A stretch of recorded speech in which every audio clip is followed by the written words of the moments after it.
கோவில்.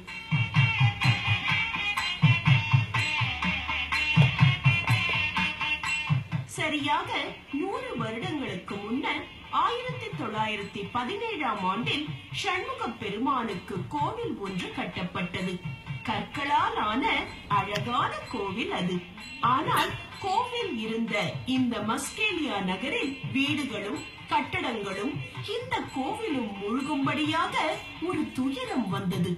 மின் அபிவிருத்தி திட்டத்துக்காக 1968இல் மௌசா கொல்லை நீர்த்தேக்கம் இங்கே அமைக்கப்பட்டது. அதனால் இங்கிருந்து அனைத்தும் அகற்றப்பட்டு புதிய மஸ்கெலியா நகரம் உருவாக்கப்பட்டது. அப்போது இந்த கோவிலும் இடம்பெயர்ந்தது.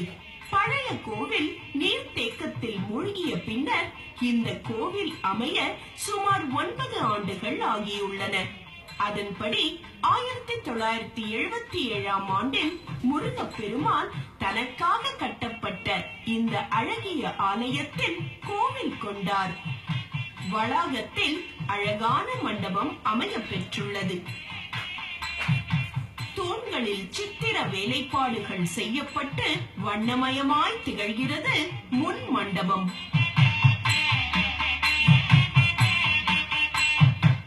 ஆலயத்துள் நுழைந்ததும் விஸ்தாரமாக இருக்கும் மண்டபத்தை காண்கிறோம்.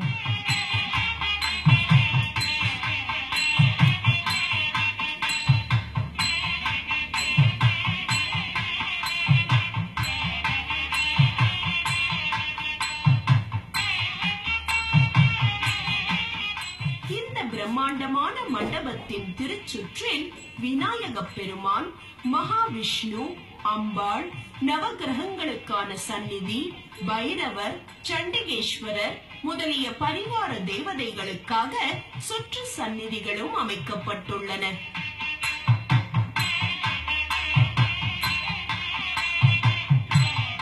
தட்சிணாமூர்த்தி, நடராஜ பெருமான் ஆகியோரும் இத்திருக்கோவிலில் சந்நிதி கொண்டிருக்கின்றனர். அழகிய பூமாலைகள் சாற்றப்பட்டு பெருமான் தன் தேவி அம்பிகையுடன் வீற்றிருக்கிறார்.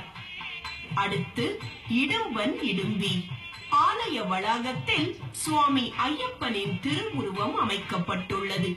புலியின் மீதேறி சுவாமி ஐயப்பன் கையில் அம்பும் வில்லும் கொண்டு புலிப்பால் கொண்டு வர புறப்பட்ட அழகு கோலத்தை தரிசிக்கிறோம். தமிழகத்தில் இருந்து வெகு தொலைவில் இருந்தாலும் சபரிமலை ஐயப்பனுக்கு மாலை போட்டு அதே விதத்தில் சுத்தமாய் விரதமிருந்து சபரிமலைக்கு வந்து தங்கள் வேண்டுதலை நிறைவேற்றிக் கொள்கிறார்கள் பக்தர்கள். சிறுவர்களும் இளைஞர்களும் குருசாமிகளின் மூலம் இந்த சண்முகநாதர் கோவிலில் அமைய பெற்ற ஐயப்பன் சந்நிதி முன் மாலை அணிந்து கொள்கிறார்கள். பாரம்பரிய கேரள முறைப்படி அமைந்துள்ளது இந்த சந்நிதி.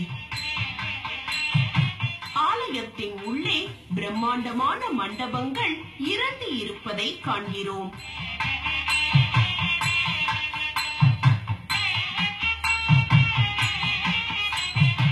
இந்த மண்டபங்களில் மஸ்கெலிய நகரத்தை சுற்றி உள்ள தோட்ட மக்களின் திருமண வைபவங்கள் அதிகமாக நடைபெறுகின்றன.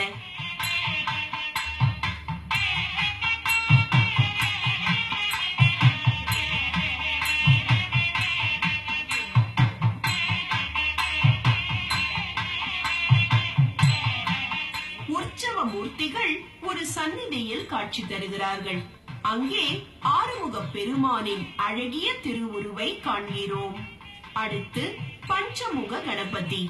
4 முகமும் 4 புறமும் திகழ பெருமானின் 2 திருமுடிகள் மட்டும் முன்னே ஒன்றுக்கு மேல் ஒன்றாய் அழகாக வித்தியாசமாக திருக்காட்சி ஆகிறது. மூலவரின் கருவறை விமானத்தின் மேலே சுதை சிற்பங்கள் அழகுடன் திகழ்கின்றன.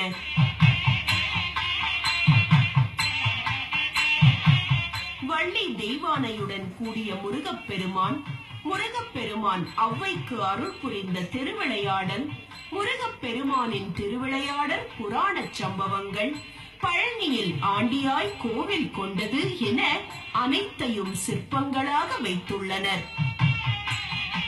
மூலவர் கருவறை விமானம் அழகாக திகழ்கிறது. சுந்தர திரிதள விமானம் என்று கூறப்படும் அழகிய 3 தளங்களை கொண்ட இந்த விமானத்தில் வண்ணமயமான சிற்பங்கள் அமைக்கப்பட்டுள்ளன. தெய்வ தரிசனம்